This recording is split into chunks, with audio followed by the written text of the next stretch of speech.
Welcome and hello, my dear students. Today, we are going to start our new chapter from Social Studies, Chapter 1 Evolution of Man.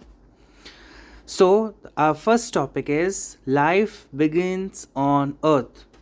The age of the Earth is now calculated to be about 4,500 million years. In the early period of its existence, the Earth was restless.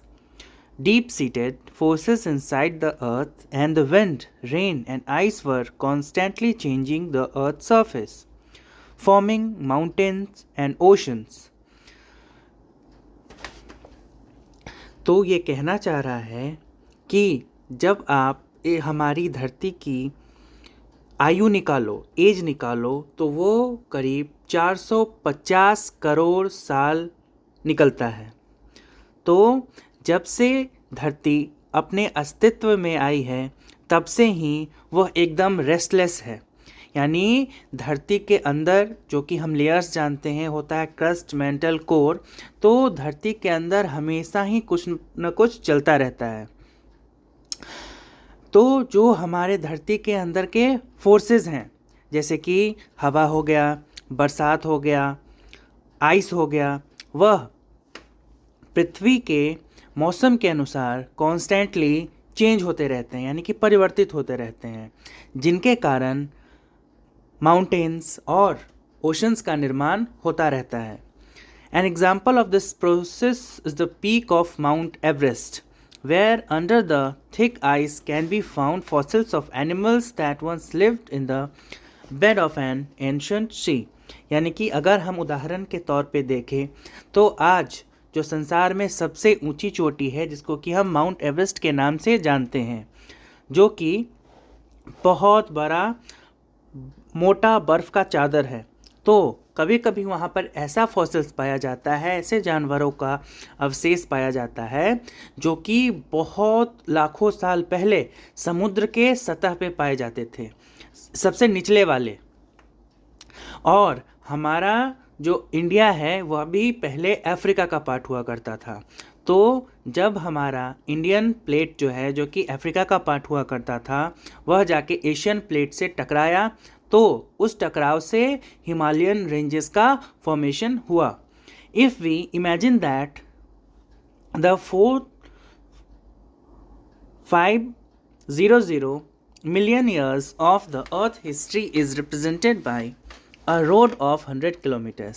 यानी कि आप एक कल्पना करो कि 450 करोड़ सालों का जो इतिहास रहा है हमारी पृथ्वी का, अगर उसको हम लोग 100 किलोमीटर लंबे रोड पे रिप्रेजेंट करें, we would not come across any life, even vegetation until 50 kilometres. तो हम लोगों को 50 किलोमीटर तक कोई भी लाइफ नहीं मिलेगा।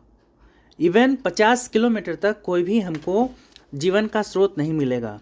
We would have to continue journey to the 88th kilometre before even the simplest invertebrates like worms and jellyfish would begin to appear in the sea. तो जब हम उस हाईवे के 88 किलोमीटर की तरफ बढ़ेंगे तब हमें छोटे छोटे इन्वर्टिब्रेट्स देखने को मिलेंगे, जैसे कि वॉर्म्स यानी कि छोटे मोटे कीड़े, जेलीफिश वगैरह, would begin to appear in the sea. यानी कि तब जो ये छोटे छोटे कृत्रिम जीव थे वे समुद्र में आना शुरू हुए थे। At the 93rd kilometre certain organisms would leave the sea to live on land. यानी कि जब हम 93rd किलोमीटर पे पहुँचेंगे तो जो ऑर्गेनिजम्स थे उन्होंने समुद्र छोड़कर धरती पर रहना चालू किया। The mammals appears on the sense after 98th kilometre is reached. यानी कि जो मैमल्स थे यानी कि स्तनधारी, वह करीब इस हाईवे के 98th किलोमीटर के पहुंचने के बाद हमारे धरती पर रहना शुरू हुए। The entire period of man's physical evolution would not taken more than 20 metres of our journey. यानी कि हम मनुष्यों का जो विकास है, जो कि फिजिकल इवोल्यूशन हुआ है, वह 20 मीटर से ज़्यादा नहीं होगा। अब हम लोग चलते हैं आइस एज के तरफ, जिसको कि हम लोग हिमयुग भी कहते हैं। The term ice age refers to a period when almost the whole of the earth was covered with deep sheets of ice, यानी कि हम लोग जो है आइस एज वैसे समय को बोलते हैं जब धरती जो थी वो बर्फ़ के मोटे मोटे चादरों से ढकी हुई थी।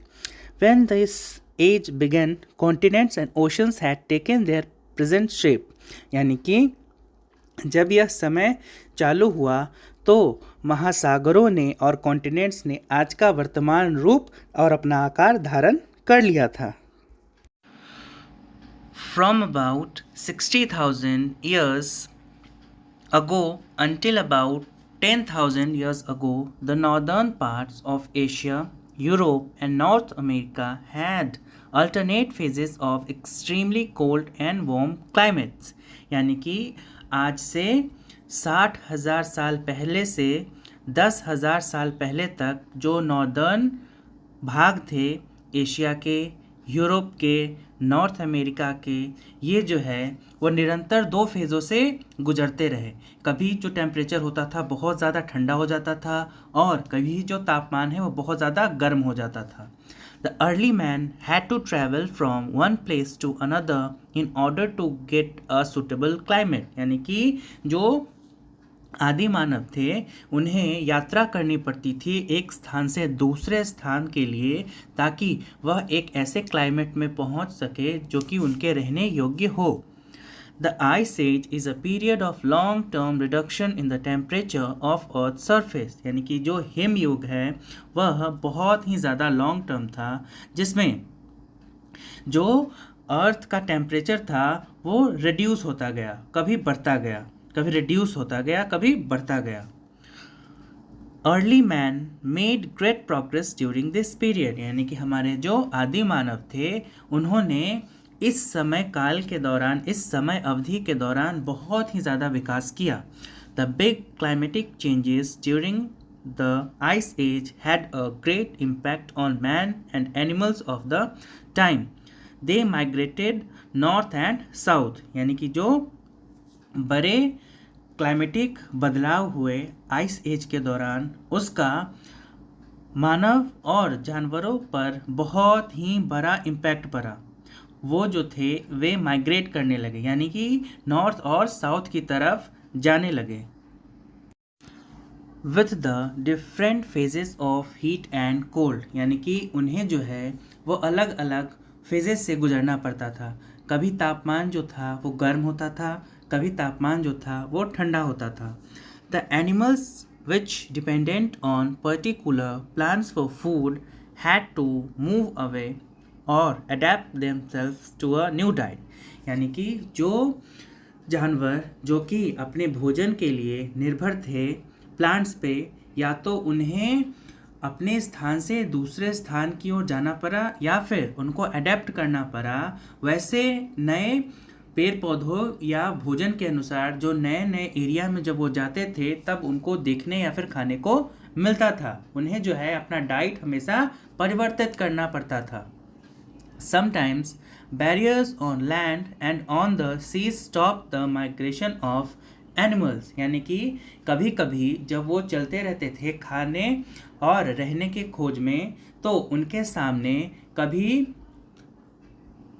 समुद्र आ जाया करते थे जिससे कि उन्हें माइग्रेशन रोकना पड़ता था। And many new species that were unable to adapt themselves to the changed climate and new died out, यानी कि वैसे जानवर जो कि बहुत तरह के ऐसे प्रजाति जो कि खुद को बदलते हुए क्लाइमेट के साथ अडेप्ट नहीं कर पाए और अपना डाइट में बदलाव नहीं कर पाए, वो मारे गए, उनकी मृत्यु हो गई। Others went through process of evolution, और बाकी जो थे वो लोग एवोल्यूशन यानी कि अपने आप में उन्होंने बदलाव लाया and developed into new species, और वह एक नए स्पीशीज़ में विकसित हुए। Better equipped to survive in the new climate, यानी कि नेचर ने उनको वो गुण दे दिए जो कि उस न्यू क्लाइमेट में उनको अपने सर्वाइवल के लिए, अपने जीवित रहने के लिए, अपने आप को जीवित रखने के लिए ज़रूरी थे। Among those species that lived through the great climatic changes were advanced primitives, particularly man.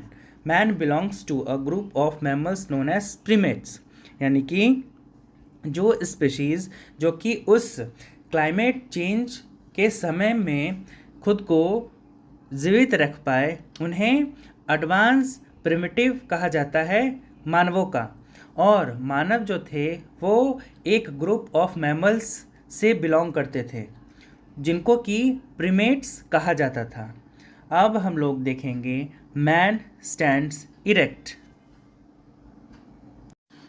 The tree apps, common ancestors of gorilla, chimpanzee and man lived around 10 million years ago, यानी कि वे बंदर या फिर वे बंदर प्रजाति के जानवर जो कि गोरिल्ला के पूर्वज थे, एंसेस्टर्स थे, चिंपैंजीज के एंसेस्टर्स थे, और हम लोग यानी कि हम जो मनुष्य लोग हैं उनके भी एंसेस्टर्स हुआ करते थे। Lived around 10 million years ago, यानी कि इस धरती पे वे 10 लाख साल पहले रहा करते थे, जो कि अभी भी रहते आ रहे हैं। Some of the apes came down from the trees and gradually learned to stand and then to walk with the help of their hind legs, यानी कि कुछ apes जो थे वे पैरों के ऊपर से उतरकर जमीन पर चले और उन्होंने सीखा किस प्रकार से खड़े रहना है अपने पैरों की सहायता से, और उन्होंने चलना सीखा अपने मुड़े हुए लेग्स के साथ ही। This was the important event in man's evolution, यानी कि यह जो चीज़ है वो बहुत ही ज़्यादा महत्वपूर्ण है मानव के विकास में।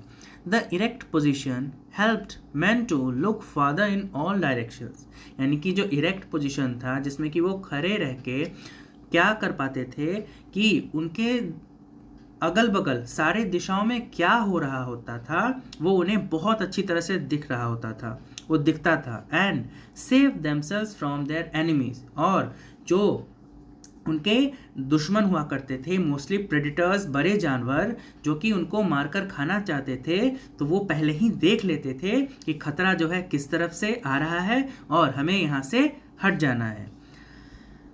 Mostly bigger animals, they were thus on the road to developing a new way of life, तो वो जो थे वो एक नए रास्ते पे चले जिसने कि उनके जीवन को डेवलप किया।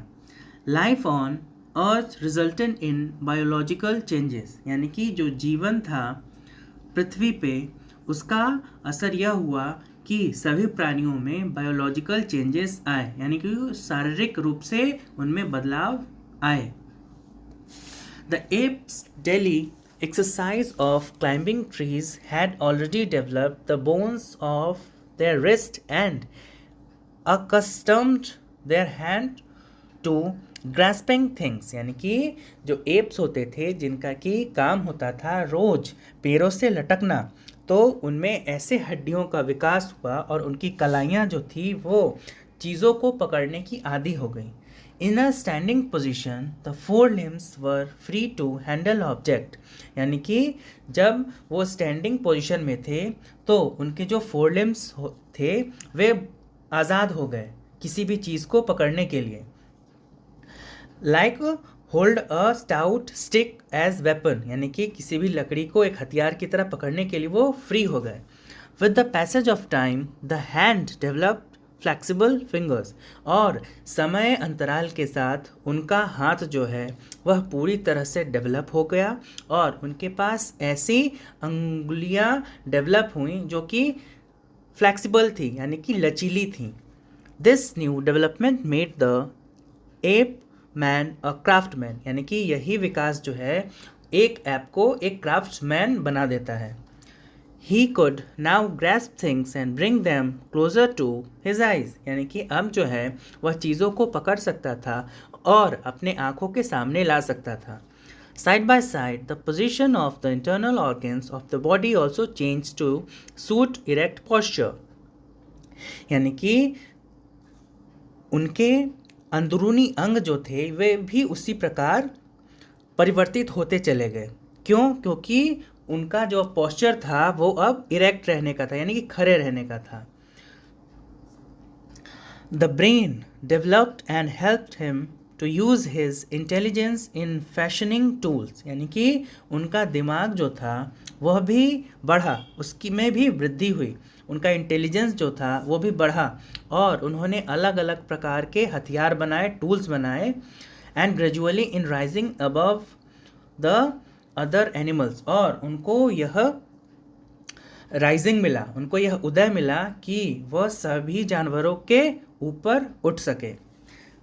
उसके बाद है man learns to make tools and work with their his fellows, यानी कि हम अब सीखेंगे उन चीज़ों के बारे में जिसमें मनुष्य ने टूल्स बनाना सीखा और अपने साथियों के साथ मिलकर काम करना सीखा, कार्य करना सीखा।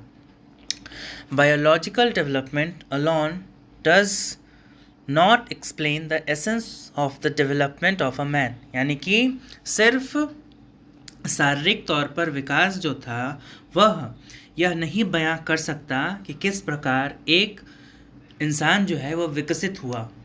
The work that he performed in cooperation with his fellow men with the help of tools which he makes distinguishes man in the animal world, यानी कि जो काम उन्होंने परफॉर्म किया अपने साथियों के साथ मिलकर, उन्होंने एक दूसरे की सहायता के साथ टूल्स बनाना सीखा और इसी ने उसे अलग किया एनिमल वर्ल्ड से।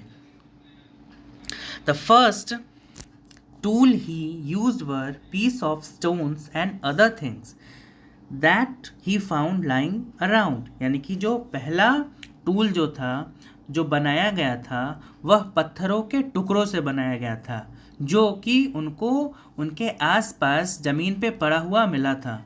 Gradually he made many new tools, और उसी के सहायता से उन्होंने बहुत नए नए तरह के टूल्स बनाए।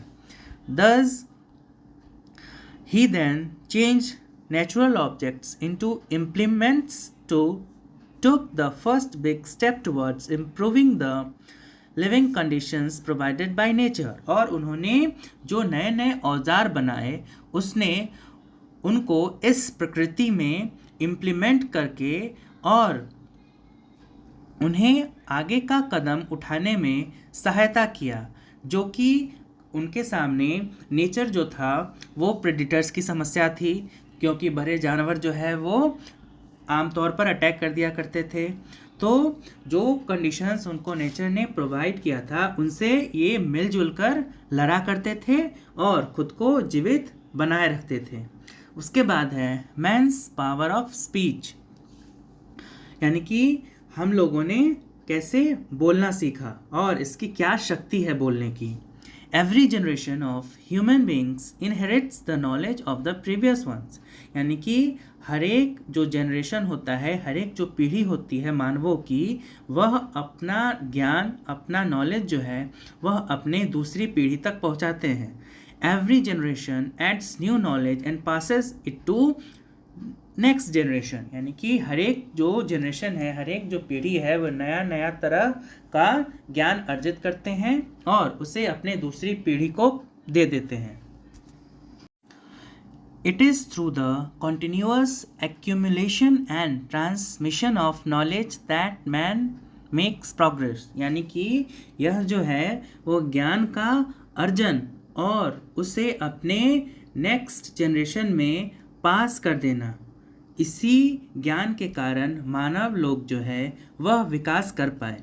The ability to speak the unique feature of man makes this process of transmission possible, यानी कि जब मानव लोग बोल पाते थे तो वो अपनी बातें, अपने मन की बातें अपने मित्रों को समझा पाते थे। जो भी उनके फेलोज होते थे आदि मानव के, वे बोलकर एक दूसरे की बातें दूसरे को समझाया करते थे।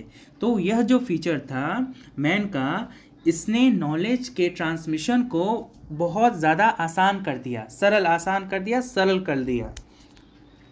तो जब उन्होंने ज्ञान को एक जनरेशन से दूसरे जनरेशन तक बोलकर पहुंचाना चालू किया तो चीज़ें बहुत ही ज़्यादा आसान चलती गई और ज्ञान जो था वो पास होता गया। उसके बाद हम लोग देखेंगे species of early man. The first species of early man was found in Africa, यानी कि जो पहली प्रजाति थी आदि मानवों की वो अफ्रीका में पाई गई। दे वर गिवन द नेम रैमापिथेकस, रैमापिथेकस यानी कि उन्हें जो है वो एक नाम दिया गया, उन्हें रैमापिथेकस कहा गया। They used to live around 8 million years ago, यानी कि वह हमारे धरती पर 8 लाख साल पहले रहा करते थे। The first ape man who walked upright was very similar to the man like being was found in central Africa, यानी कि जो पहला बंदर जो था जो सीधा होकर चल पाने में सक्षम हुआ वो लगभग इन्हीं आदि मानवों के जैसा मिलता जुलता था और वह भी सेंट्रल अफ्रीका में पाया गया था। दे वर गिवन द नेम ऑस्ट्रोपिथेकस, यानी कि उनको जो नाम दिया गया वो नाम दिया गया Australopithecus. A subspecies of Australopithecus Zinjanthropus definitely made tools, यानी कि ये जो प्रजाति थे वे औजार बना पाते थे। उनमें यह गुण था कि ये विभिन्न प्रकार के औजारों का निर्माण कर पाते थे। These beings lived around 5 lakh years ago, और यह हमारी धरती पर लगभग 5 लाख साल पहले रहा करते थे। They lived naked like other animals, यानी कि यह जो है बाकी जानवरों की तरह बिना कपड़ों के रहा करते थे। And ate mostly nuts, roots, insects and worms, और ज़्यादातर जो ये खाया करते थे वो होता था नट्स, पेड़ों की जड़ें, कीड़ों मकोड़ों को, और वॉर्म्स को ये खाया करते थे। The remains of the earliest man life begins in Asia were found in Java, यानी कि आज के जो अर्ली मैन हैं वो एशिया में पाए गए, जो कि एक स्थान है जावा, वहाँ पर उनके अवशेष मिले।